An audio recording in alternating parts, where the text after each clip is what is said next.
पाठ राखीन मालिकेच्या पुढील काही येणाऱ्या भागांचे अपडेट जाणून घेऊया आपल्या आजच्या व्हिडिओमध्ये। चला मग प्रेक्षकांनो सुरुवात करूया।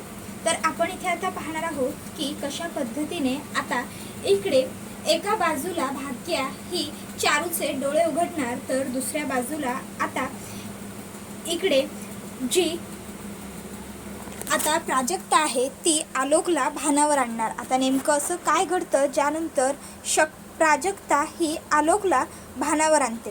तर आता आपण इथे पाहतोय सध्या की इकडे जी प्राजक्ता असते ती आलोकला म्हणत असते, आलोक सर मला माफ करा, नाही म्हणजे त्या दिवशी तुम्ही आग आग असं जोरजोराने ओरडलात म्हणून मी न सांगता तुमच्या खोलीत आले। खरं तर मला माहीत नव्हतं की तुमच्या खोलीकडे कोणी जात नाही, नाहीतर मी सुद्धा नसतेच गेले, पण त्या दिवशी तुम्ही ते असे ओरडलात आणि मग मी तुम्हाला मदत करण्यासाठी म्हणून पुढे सरकले। खरंच तुमच्या रूममध्ये येण्यामागे माझा दुसरा कुठलाही हेतू नव्हता, खरंच सॉरी। तर इकडे आता आलोकला मात्र प्राजक्ताचा राग येत चाललेला असतो, त्याला प्राजक्ता नजरेसमोर सुद्धा नको असते। मग आता आलोक तिच्याकडे रागारागात बघत असतो। प्राजक्ताला वाटतं आलोक काहीच का बोलत नाहीये, म्हणून मग प्राजक्ता आलोकच्या खांद्याला अलगद हात लावते आणि आलोक सर असं दोनदा म्हणते। त्याबरोबर प्राजक्ताचा हात आपल्या खांद्याला लागलेला बघून आलोकला इतका राग येतो की आलोकचा खूप जास्त संताप होतो आणि मग आता तो संतापलेला आलोक थेट प्राजक्ताचा गळा पकडतो। आता प्राजक्ताला त्रास होऊ लागतो। त्याबरोबर आता तिथे असलेला आलोकचा धाकटा भाऊ आरव मध्ये पडतो, दादा अरे काय करतोय, सोड तिला दादा।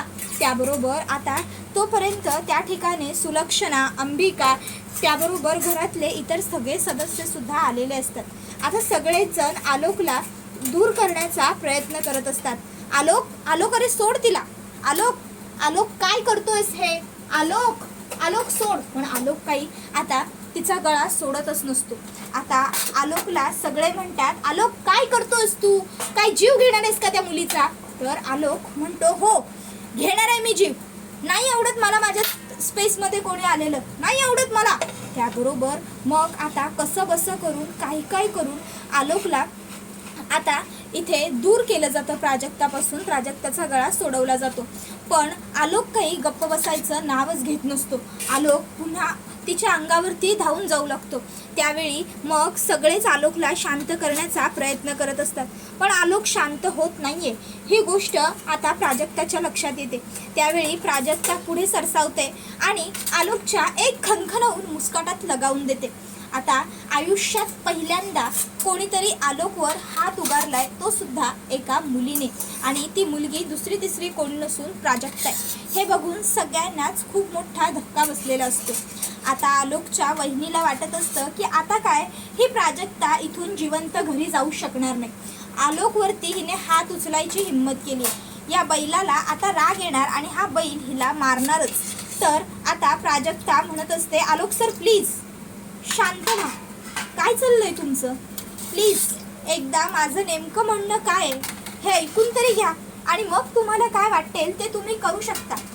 हे बघा, तुमच्या खोलीत येण्यामध्ये माझा काहीही पर्सनल हेतू नव्हता, मी फक्त तुमची मदत व्हावी ना म्हणून तिकडे आले होते। का कळत नाहीये तुम्हाला?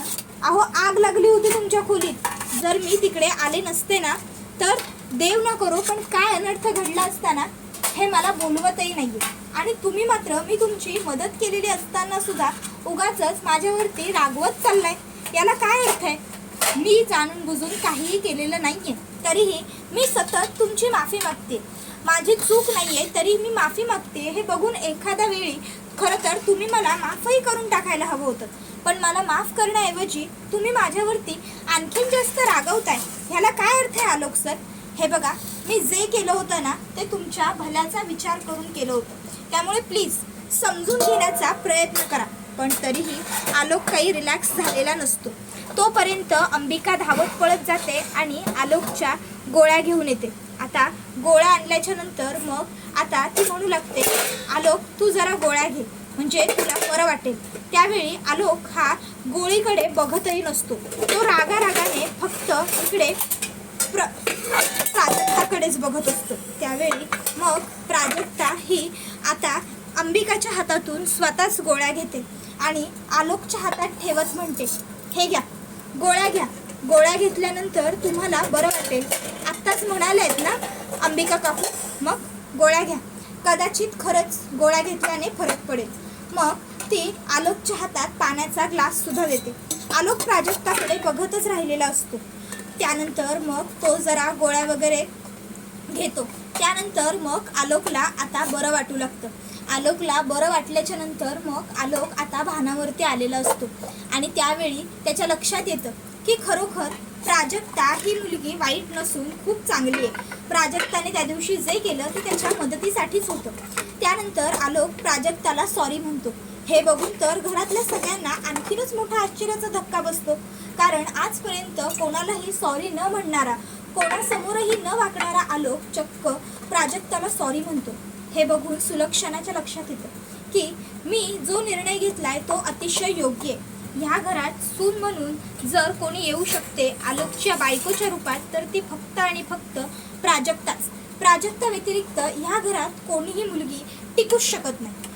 माझा निर्णय अगदी योग्य आहे हे आज पुन्हा एकदा आलोकनेच सिद्ध केलं. आता आलोकनेच मला संदेश दिलाय प्राजक्तालाच ह्या घरची सून बनवून घेण्याकरता. जर आज आलोकने प्राजक्ताचं ऐकलंय तर भविष्यात सुद्धा नक्की आलोक फक्त प्राजक्ताचंच ऐकू शकतो. त्यानंतर मग ती ठरवते की नाही, आता मला लवकरात लवकर घाई केली पाहिजे आणि आलोकच्या आणि प्राजक्ताच्या लग्नाची तयारी केली पाहिजे. मला प्राजक्ताच्या घरच्यांशी लवकरात लवकर बोलायला पाहिजे. तर दुसऱ्या बाजूला इकडे आता जी भाग्य असते ती चारूला समजवायचं ठरवते आणि मग ती चारूकडे येते. ती चारूला म्हणत असते, आई बघितलंस ना, जर एखादी दुसरी मुलगी असती प्राजूऐवजी तर ती म्हणाली असती की माझा काय संबंध, मी का नाही यायचं नवऱ्याकडच्यांच्या समोर. उलट तुम्ही माझं लग्न जाणून बुजून ठरवत नाही आहात. जर तुमच्या मुलीचं लग्न व्हावं वाटत असेल तर आधी माझं लग्न लावून द्या, माझं सगळं व्यवस्थित करा, माझं सुख भलं होऊ द्या, त्यानंतर मग मी तुमच्या मुलीच्या लग्नाला येणार नाही. पण प्राजूने तसं कधीही तुम्हाला इमोशनली ब्लॅकमेल वगैरे केलं नाही किंवा साधं टॉर्चरही केलं नाही. प्राजू तुम्ही म्हणालात म्हणून माझ्या लग्नाला सुद्धा हजर राहिली नाही. हे एवढं सगळं एखादी सख्खी बहीण सुद्धा करणार नाही. हे एवढं तर एखादी मुलगी स्वतःच्या आईचं सुद्धा ऐकणार नाही. अगं एखादी ऐकणार नाही काय, जर प्राजूऐवजी मी असते आणि मला तू हे सगळं सांगितलं असतंस ना तर मी सुद्धा तुझं ऐकलं नसतं. पण प्राजूने तसं काहीही केलं नाही. तू म्हटलीस की पूर्व दिशा म्हणून तिने तू सांगितलंस तसं केलं. तू सांगितलंस माझ्या लग्नाला यायचं नाही म्हणून ती माझ्या लग्नाला नाही आली. आई खरंच आपली प्राजू आहे ना, खूप गुणी, खूप चांगली, खूप समजूतदार आणि खूप समंजस आहे गं. फक्त हे तुमच्या लक्षात येत नाही आहे. आई प्लीज प्राजूवरचा राग सोड. प्राजू इतकी गुणी मुलगी तुला कधीच कुठेच शोधून सापडणार नाही. उलट आपण तर देवाचे आभार मानायला हवे की तिच्यासारखी मुलगी आपल्या घरात आहे. खरं तर ती आपल्या घरात आहे ना म्हणून आपल्या घराला शो आहे, ती आपल्या घरात आहे म्हणून आपल्या घराला आनंद आहे. तुला माहिती आहे, कुठलाही प्रॉब्लेम असू दे, अगदी कुठलाही, प्राजू चुटकीसरशी सोडवते. मला सांग कुठली मुलगी गं आपली आई मेलेली असताना तिने आपल्यासाठी ठेवलेली शेवटची आठवण, शेवटचे पैसे सुद्धा बहिणीसाठी देईल. पण प्राजूने मागचा पुढचा विचार न करता माझं लग्न मोडू नये ह्यासाठी तिच्या आईने तिच्यासाठी ठेवलेले ते शेवटचे पैसे सुद्धा आणले गं. आई ह्याच्यापेक्षा आणखीन तुला वेगळं काय हवं आहे गं? एक बहीण दुसऱ्या बहिणीसाठी याच्यापेक्षा आणखीन जास्त काय करत असेल गं?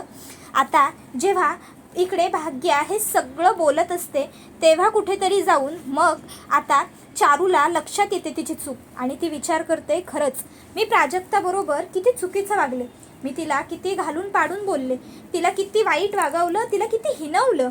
आणि मग आता हे सगळं सुरू असताना चारूच्या डोळ्यातून अश्रू वाहू लागतात.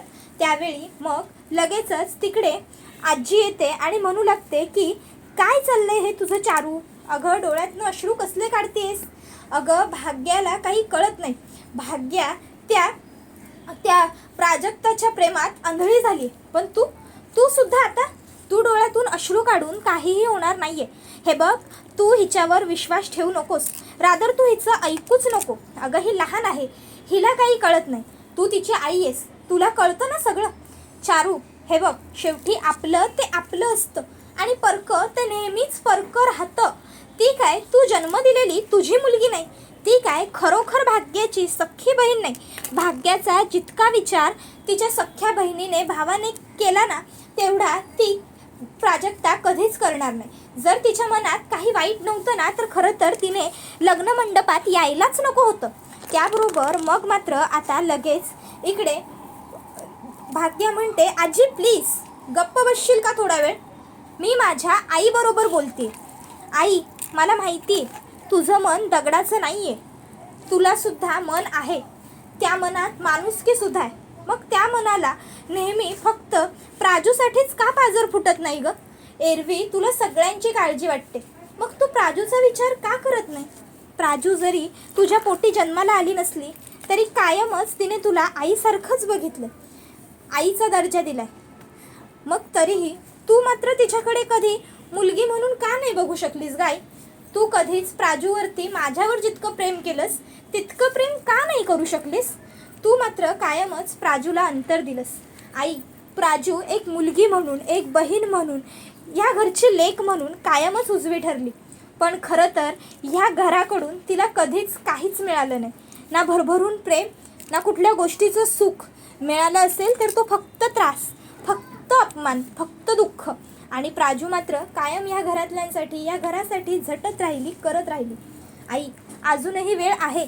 आता तरी किमान बदल, आता तरी किमान तिला मुलगी म्हणून बघ. खरंच सांगते आई, तिच्या इतकी चांगली गुणी मुलगी तुला कधीच मिळणार नाही. खरंच आई, प्लीज आता तरी कर ना गं तिचा चांगला विचार, तिच्याबद्दल चांगलं बोल ना आई, प्लीज. हे बघ, मी खरं सांगते तुला, आपल्या प्राजूला ना काहीच नको आहे आपल्याकडून. तिला आहे ना फक्त आपण प्रेमाने बोलावं एवढंच वाटतं. तू जर तिच्याशी प्रेमाने बोललीस, तिच्या डोक्यावरून मायेने हात फिरवलास ना, तर ते सुद्धा तिला खूप वाटेल गं, खरंच. त्याबरोबर हे ऐकून मग मात्र आता खरोखरच जरा इकडे जी चारू असते ती भावनिक झालेली असते. तर दुसऱ्या बाजूला तोपर्यंत इकडे जी आजी असते ती म्हणत असते की वेड वेड लागलंय तुम्हाला दोघींना, वेड. त्याबरोबर भाग्या म्हणते, आजी मी तुला आत्ताच सांगितलं ना की तू थोडा वेळ गप्प बस म्हणून, मग तुला कळत का नाही ग? मी माझ्या आईशी बोलतेय ना. तर दुसऱ्या बाजूला इकडे आता जी प्राजक्ता असते ती सुलक्षणाची माफी मागते. ती म्हणत असते, सुलक्षणा मॅडम मला माफ करा, नाही म्हणजे मी आलोक सरांवरती असा हात नको उगारायला हवा होता. पण खरं सांगू का, आलोक सर कंट्रोलमध्ये येतच नव्हते. आणि आलोक सरांना बरं वाटण्यासाठी त्यांनी पहिलं तर भानावर येणं खूप गरजेचं होतं. आणि म्हणून खरं तर मी आलोक सरांवर हात उगारला. पण शेवटी माझी चूक आहेच, मी आलोक सरांवर हात नको उगारायला हवा होता. पण मी जे काही केलं ते जाणून बुजून मुद्दाम नाही केलं. आलोक सरांना बरं वाटावं, त्यांनी कंट्रोलमध्ये यावं ह्यासाठीच केलं. तुम्हाला राग आला असेल ना माझा मी आलोक सरांवर हात उगारल्याबद्दल? मी हात जोडून तुमची माफी मागते. पण तुमच्याकडे विनंतीसुद्धा करते की मला प्लीज कामावरून कमी करू नका. मला नोकरीची खूप गरज आहे मॅडम, प्लीज. हवं तर मी मी मी तुमची पाया पडून माफी मागते, पण प्लीज मला कामावरून कमी नका हा करू मॅम, प्लीज. त्यावेळी आता लगेचच प्राजक्ताला इकडे सुलक्षणा म्हणत असते, अगं अगं अगं प्राजक्ता बास, काय बोलतेस तू? उलट खरं तर आज मी तुला थँक्स म्हणायला हवं. त्याबरोबर प्राजक्ता आश्चर्यचकित होते आणि म्हणतेस, मॅम अहो तुम्ही काय बोलता हे? त्यावर सुलक्षणा म्हणते, हो जे खरं आहे ना तेच बोलते. आजपर्यंत असं कधीच घडलं नव्हतं की आलोकने कोणाची तरी माफी मागितली, पण आज आयुष्यात पहिल्यांदा माझा आलोक कोणाला तरी सॉरी म्हणालाय. आणि प्राजक्ता हे फक्त तुझ्यामुळे शक्य झालं. Thank you so much Prajakta. तुझे खूप उपकार झालेत माझ्यावर आणि मी कधीच हे उपकार विसरणार नाही, खरंच. त्याबरोबर मग आता प्राजक्ता म्हणते, म्हणजे माझी नोकरी? त्यावर लगेचच इकडे तिला सुलक्षणा म्हणते, नाही गेलेली, तुझी नोकरी तशीच आहे. तू इथे रोज येऊ शकतेस आणि मुलांना शिकवूही शकतेस. त्याबरोबर हा व्हिडिओ इथेच संपतो. व्हिडिओ आवडला असेल तर व्हिडिओला लाईक करा. चॅनलवर नवीन असाल तर चॅनलला सबस्क्राईब करा आणि बेल आयकॉन आठवणीने प्रेस करा, जेणेकरून तुम्हाला पुढच्या प्रत्येक व्हिडिओचं नोटिफिकेशन मिळत जाईल आणि सर्व व्हिडिओंचा उत्तम पद्धतीने आनंद घेता येईल. धन्यवाद.